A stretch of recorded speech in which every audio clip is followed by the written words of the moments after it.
नमस्कार दोस्तों, Kumar study circle में आप सबका फिर से स्वागत है। मैं कुमार स्टडी सर्कल से कुमार आप लोगों के लिए फिर लेके आया हूँ CGPSC मेंस के आज दर्शन शास्त्र का हम लोग हल करेंगे। दर्शन शास्त्र से 10 महत्वपूर्ण प्रश्नों का पर चर्चा करेंगे, जिसमें पहला प्रश्न है ब्रह्म क्या है, दूसरा है गीता के कर्म योग की व्याख्या कीजिए, तीसरा है चरवाक दर्शन के अनुसार ज्ञान मीमांसा का वर्णन कीजिए। इसी को दूसरे ढंग से पूछ सकता है, ज्ञान मीमांसा केवल प्रत्यक्ष ही प्रमाण है, स्पष्ट करें। चौथा, अनेकांतवाद से क्या तात्पर्य है। पांचवा, सांख्य दर्शन के अनुसार प्रकृति एवं पुरुष का स्वरूप क्या है। छठवां, असत्कार्यवाद से आप क्या समझते हैं। सातवां, अपूर्व का सिद्धांत का वर्णन कीजिए। आठवां, स्वामी विवेकानंद के व्यवहारिक वेदांत की चर्चा कीजिए। नौवां, प्लेटो के अनुसार सद्गुण क्या है। और 10वां है डेकार्ट के संदेह पद्धति, मैं सोचता हूँ इसलिए मैं हूँ, को स्पष्ट करें। चलिए सिलसिलेवार एक एक चीज को देखते हैं। तो पहला क्वेश्चन हमारे सामने आता है, ब्रह्म क्या है। ब्रह्म जिसको आप लोग आत्मा, जिसको परमात्मा, जिसको देवता, जिसको ईश्वर, जिसको सृष्टि का निर्माता आप मन में आता है, जो कहते हो, वही दर्शन में ब्रह्म है। ब्रह्म नित्य है, ब्रह्म निराकार है, ब्रह्म शाश्वत है, ब्रह्म चारों ओर है, ये दर्शन शास्त्र कहता है। ब्रह्म हिंदू दर्शन में इस सारे विश्व का परम सत्य है और जगत का सार है। ब्रह्म विश्व की आत्मा है, विश्व का कारण है, जिसमें विश्व की उत्पत्ति होती है, जिसमें विश्व आधारित होता है और अंत में जिसमें विलीन हो जाता है। ब्रह्म निराकार, नित्य, अनंत और शाश्वत है। ब्रह्म सर्वशक्तिमान और सर्वव्यापी है। गीता के कर्म योग की व्याख्या कीजिए। दूसरा क्वेश्चन आपके सामने आता है। गीता कर्म पर आधारित है। कर्मण्येवाधिके रस्ते माँ फलेषु कदाचन, अर्थात कर्म ही कर बेटा, तेरा कर्म ही करना है, फल की चिंता मत कर, वो भी कर्म निष्काम कर्म कर। गीता कहता है निष्काम कर्म, फल रहित, फल की चिंता किए बगैर काम करना ही वास्तविक कर्म है। गीता के अनुसार जो कर्म निष्काम भाव से ईश्वर के लिए किए जाते हैं, वे बंधन नहीं उत्पन्न करते, वे मोक्ष रूप परम पद की प्राप्ति में सहायक होते हैं। इस प्रकार कर्म फल तथा आसक्ति से रहित होकर ईश्वर के लिए कर्म करना वास्तविक रूप से कर्म योग है। गीता के अनुसार कर्मों में संन्यास लेने अथवा उनका परित्याग करने की अपेक्षा कर्म योग अधिक श्रेष्ठकर है। प्लान मत करो, कर्म करो यहाँ पर, और कर्म ऐसा करो कि निष्काम कर्म करो, ये गीता कहता है। हम भी सही है, हम भी जब कर्म करते हैं, भगवान के मंदिर में जाते हैं, हे भगवान मेरे को PSC पास कराना, मैं मन्नत मांगता हूँ तेरे को, मैं 2 जोड़ा नारियल दूंगा, 1 जोड़ा नारियल चढ़ाऊंगा। यार पहले ही फल की हम कामना कर लेते हैं। हम निष्काम कर्म करते क्या, कहीं निष्काम कर्म हमारा नहीं होता, लेकिन गीता हमको सिखाता है असली कर्म योग तो है निष्काम करना। हम यहाँ पर देखते हैं लॉकडाउन के दौरान लोगों को मैंने देखा था सहायता करते हुए, और सहायता करके सब फोटो खिंचा रहे थे। पहले कहाँ निष्काम कर्म कर रहे हो आप जो कर्म है उसको पहले ही भुना ले रहे हो। तो यह निष्काम कर्म गीता नहीं सिखाता। गीता तो चुपचाप कर्म करो और बाकी फल रहित की चिंता करवाता है और फल रहित कर्म करने की प्रेरणा देता है। चरवाक दर्शन के अनुसार ज्ञान मीमांसा का वर्णन कीजिए, या ज्ञान मीमांसा केवल प्रत्यक्ष ही प्रमाण है, स्पष्ट करे।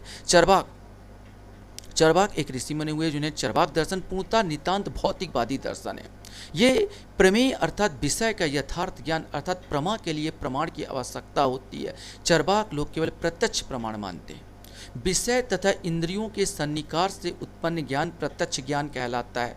हमारी इंद्रियों के द्वारा प्रत्यक्ष दिखलाई पड़ने वाली संसार ही प्रमेय है। इसके अतिरिक्त अन्य पदार्थ असत्य है। आँख, कान, नाक और जीह और त्वचा के द्वारा रूप, शब्द, गंध, रस एवं स्पर्श का प्रत्यक्ष हम सबको होता है। जो वस्तु अनुभव गम्य नहीं होता, उसके लिए किसी अन्य प्रमाण की आवश्यकता भी नहीं होती। सीधा सीधा सेंस है, जो सामने दिखाई दे रहा है, जिसको मैं छू सकता हूँ, देख सकता हूँ, उसका अस्तित्व विज्ञान टाइप का यहाँ पर। और जिसको मैं छू नहीं सकता, देख नहीं सकता, अनुभव नहीं कर सकता, कोई प्रमाण नहीं दे सकता, कोई अस्तित्व नहीं। आत्मा का कोई अस्तित्व नहीं, परमात्मा का कोई अस्तित्व नहीं है। यहाँ पर जो है, जिसका अस्तित्व है, वही प्रत्यक्ष है। ये कहता है कौन सा चरवाक दर्शन कहता है। चरवाक का कथन है, अनुमान से केवल संभावना पैदा की जा सकती है, निश्चयात्मक ज्ञान प्रत्यक्ष से ही होता है। अनुमान लगाता हूँ सृष्टि का निर्माता भगवान होगा, यह अनुमान से केवल संभावना पैदा हो रही है। प्रत्यक्ष ज्ञान तो दूसरा है। प्रत्यक्ष ज्ञान जो विज्ञान कहता है कि ब्रह्मांड का निर्माण कैसा, बिग बैंग थ्योरी का उन्होंने निर्माण किया और बहुत सारा निर्माण किए जा रहे हैं। चरवाक केवल प्रत्यक्षवादिता का समर्थन करता है, वह अनुमान आदि प्रमाणों को नहीं मानता। उसके मत से पृथ्वी, जल, तेज और वायु ये 4 ही तत्व है जिनसे सब कुछ बना है। उसके मत में आकाश तत्व की स्थिति नहीं है। अनेकांतवाद, नेक्स्ट क्वेश्चन से, अनेकांतवाद से क्या तात्पर्य है? अनेकांतवाद माने एक ही प्रश्न के बहुत सारे उत्तर, एक ही कार्य के बहुत सारे उत्तर। ये जैन धर्म का बहुत बड़ा सिद्धांत है, बहुत महत्वपूर्ण सिद्धांत है। जैन दर्शन का सबसे महत्वपूर्ण सिद्धांत है अनेकांतवाद। अनेकांतवाद का अर्थ है वस्तु के अनेक प्रकार। इसके अनुसार संसार की कोई भी वस्तु एक रूप, एक ही प्रकार की नहीं है। हम किसी वस्तु को जितने भी दृष्टिकोण से देखेंगे वह वस्तु उतने ही दृष्टि भेदों में दिखलाई देगी। उदाहरण, जब हम वृक्षों के समूह को एक वन के रूप में देखते हैं तो उस समय वृक्षों का स्वरूप भी बना रहता है पर उसका ग्रहण नहीं होता।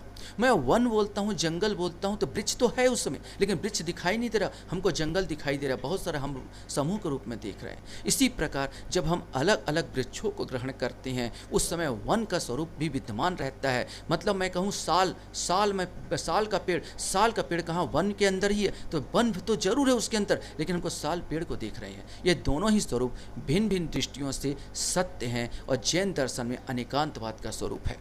एक हिंदी पिक्चर का मैं आपको उदाहरण देने की कोशिश करूँगा।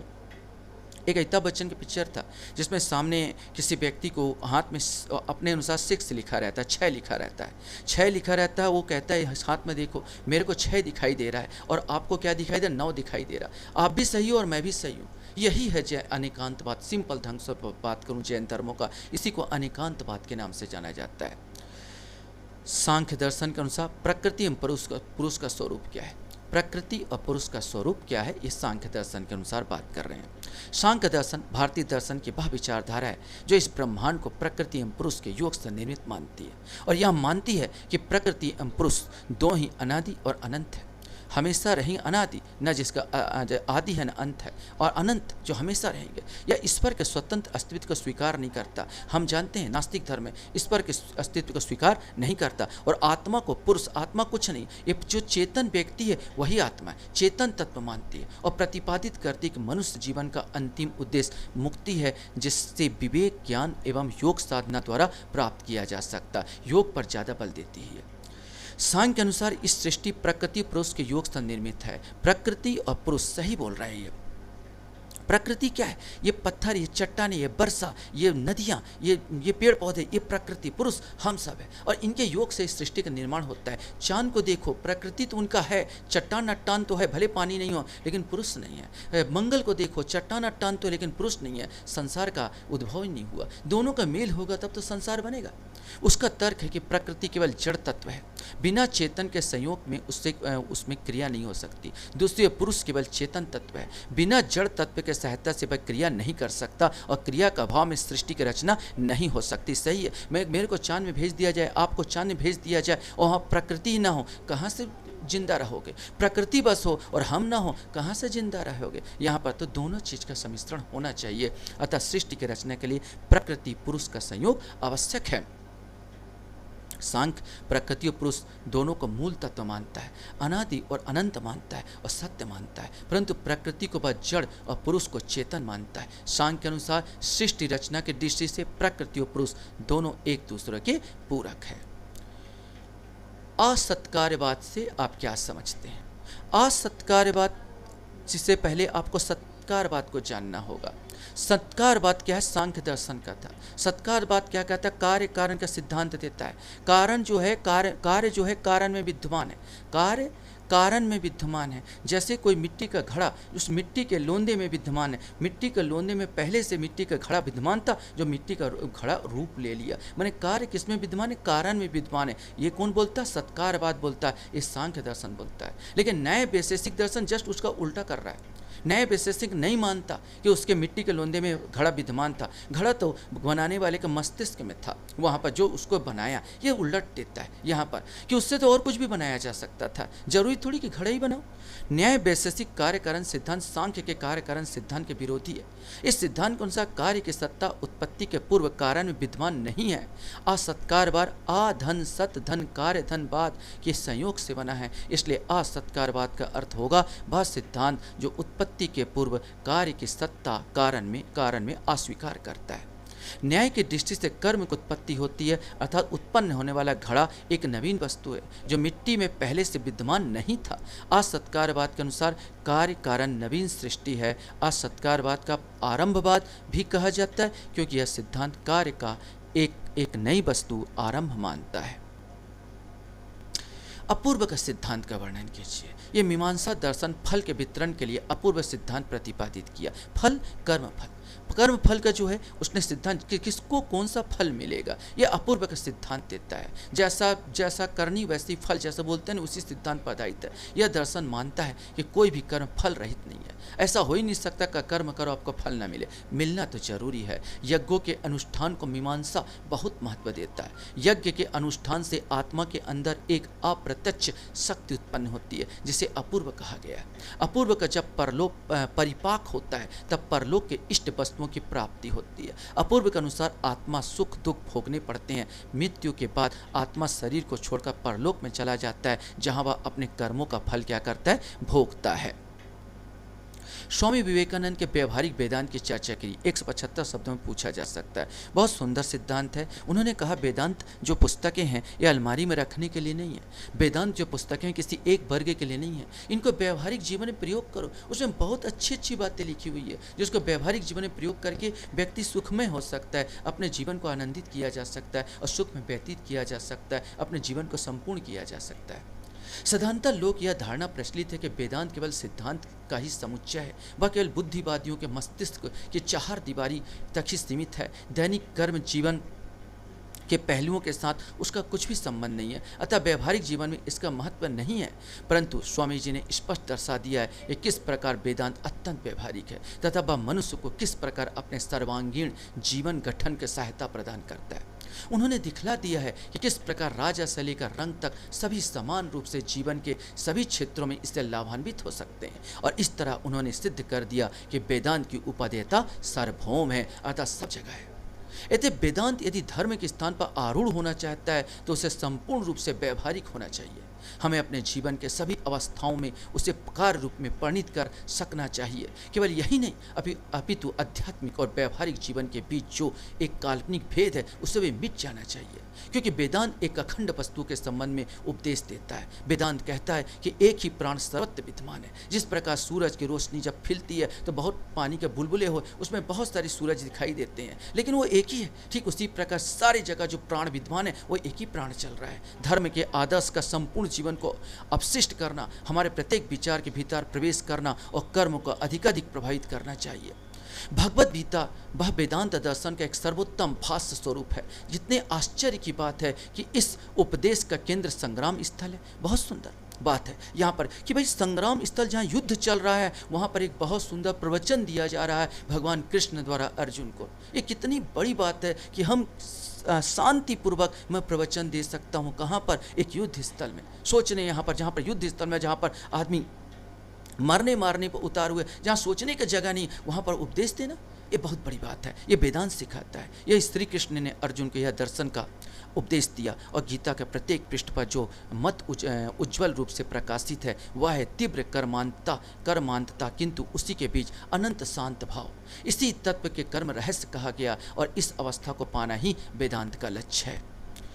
कार्य के भीतर आवेग जितना कम रहता है उतना ही वह उत्कृष्ट होता है। हम लोग जितने अधिक शांत होते हैं उतना ही हम लोगों को आत्म कल्याण होता है और हम काम भी अधिक अच्छी तरह कर पाते हैं। जब लोग भावनाओं के अधीन हो जाते हैं तब अपनी शक्ति का अपव्यय करते हैं, अपने स्नायु समूह को विकृत कर डालते हैं और मन चंचल बना डालते हैं, किंतु काम बहुत कम कर पाते हैं। जिस शक्ति का कार्य रूप में परिणित होना उचित था, इसलिए जो व्यक्ति शीघ्र ही क्रोध, घृणा या किसी अन्य आवेग से अभिभूत हो जाता है वह कोई काम नहीं कर पाता, अपने को चूर चूर कर डालता है और कुछ भी व्यावहारिक नहीं कर पाता। केवल शांत, क्षमाशील, स्थिरचित्त व्यक्ति ही सबसे अधिक काम कर पाता है। अतः स्वामी विवेकानंद के अनुसार वेदांत के व्यावहारिक जीवन में प्रयोग करना चाहिए, उसके ज्ञान को व्यवहार में लाकर अपने जीवन का सुखमय बनाना चाहिए। आप लोगों को भी चाहिए कि बहुत हड़बड़ी मत करो यार, 40 दिन को बड़े व्यावहारिक ढंग से उसको सोचो और आराम से शांत मन से उसको पढ़ो। जितना पढ़ो वो याद हो जाए, इस प्रकार पढ़ो। प्लेटो के अनुसार सद्गुण क्या है? प्लेटो की पुस्तक रिपब्लिक का मुख्य विचार यही है कि सद्गुण ही ज्ञान है। प्लेटो ने यह विचार अपने गुरु सुकरात से ग्रहण किया है। प्लेटो का मानना था कि प्रत्येक वस्तु की भलाई या उत्कृष्टता इस बात में है कि उसमें वह गुण अवश्य हो जिसकी संपूर्ति के लिए उसका जन्म हुआ है। चाकू का गुण काटना है, उसका अच्छा या बुरापन इस बात पर निर्भर करता है कि वह कितनी अच्छी या बुरी तरह से काट सकता है। अगर उसमें धार ही ना हो तो चाकू का मतलब क्या? ठीक इसी प्रकार मनुष्य भी अन्य मनुष्यों की तुलना में अच्छा या बुरा हो सकता है। कोई व्यक्ति अच्छा या बुरा चित्रकार, मूर्तिकार, डॉक्टर या वकील हो सकता है, किंतु वही मनुष्य अच्छा हो सकता है जिसमें दूसरे मनुष्यों को अच्छे बनाने वाले गुण प्रचुर मात्रा में विद्यमान हो। प्लेटो एक अच्छे व्यक्ति में विवेक, साहस, संयम, न्याय 4 गुणों का होना आवश्यक मानते हैं, क्योंकि ये 4 गुण मानवीय गुण और उत्कृष्टता का निर्माण करते हैं। लास्ट में क्वेश्चंस दे रहा हूँ आपको, मेरे हिसाब से इम्पॉर्टेंट क्वेश्चंस। डेकार्ट के संदेह पद्धति मैं सोचता हूँ इसलिए मैं हूँ को स्पष्ट करें। उत्तर, डेकार्ट अपने दर्शन का प्रारंभ संदेह से करते हैं। बस संसार की सभी वस्तुओं, मान्यताओं एवं सिद्धांतों को संदेह की दृष्टि से अवलोकन करते हैं और उस समय तक किसी को सत्य स्वीकार नहीं करते जब तक कि वह ठोस बौद्धिक प्रमाणों पर आधारित न हो। उसकी इस व्यापक संदेह प्रक्रिया रूपी खोज में उन्हें सर्वप्रथम इस सत्य का दर्शन होता है कि संदेह का अस्तित्व अवश्य है। संदेह एक प्रकार के चिंतन की प्रक्रिया, अर्थात डेकार्ट ये कहता है कि जब भी किसी व्यक्ति के बारे में सोचो, किसी चीज़ के बारे में सोचो, पहले संदेह करो, और संदेह करोगे तो चिंतन कर रहे हो यार। संदेह करना माने चिंतन करना यहाँ पर। अतः जब संदेह का अस्तित्व है तो चिंतन का अस्तित्व अवश्य है। मैंने संदेह कर रहे हो तो चिंतन अवश्य कर रहे हो, यह सवाल ही पैदा नहीं। अगर मैं संदेह करूंगा तो चिंतन तो कर ही रहा हूँ ना। यहाँ पर यह लड्डू है या कोई और है, यह सांप है या रस्सी है, ये अगर मैं ये कह रहा हूँ तो चिंतन कर रहा हूँ यहाँ पर। और यदि संदेह और चिंतन का अस्तित्व है तो संदेह और चिंतन करने वाले का भी अस्तित्व है। बहुत सुंदर। अगर संदेह कर रहा हूँ और चिंतन कर रहा हूँ तो चिंतन और संदेह करने वाला का अस्तित्व होना जरूरी है, और वो व्यक्ति खुद होगा जो संदेह कर रहा है, चिंतन कर रहा है। अर्थात ये मैं हूँ तो इसलिए संदेह कर रहा हूँ, मैं हूँ इसलिए चिंतन कर रहा हूँ। मैं नहीं रहूँगा तो कहाँ संदेह करूँगा, कहाँ से चिंतन करूँगा। और चिंतन करता मनस ये आत्मा का ही दूसरा नाम है। अतः उसके द्वारा प्रतिपादित सिद्धांत मैं सोचता हूँ इसलिए मैं हूँ सिद्ध होता है। मैं इस प्रकार अपना तीसरा वीडियो डाला हूँ। इससे पहले मैं 2 वीडियो डाल चुका हूँ, जिसमें एक आपका संविधान से संबंधित था, एक 7वें पेपर से संबंधित था। अगर आप देखना चाहते हैं तो आप देख सकते हैं। आप मेरे वीडियो को देखते हैं, इसके लिए धन्यवाद। Thank you very much.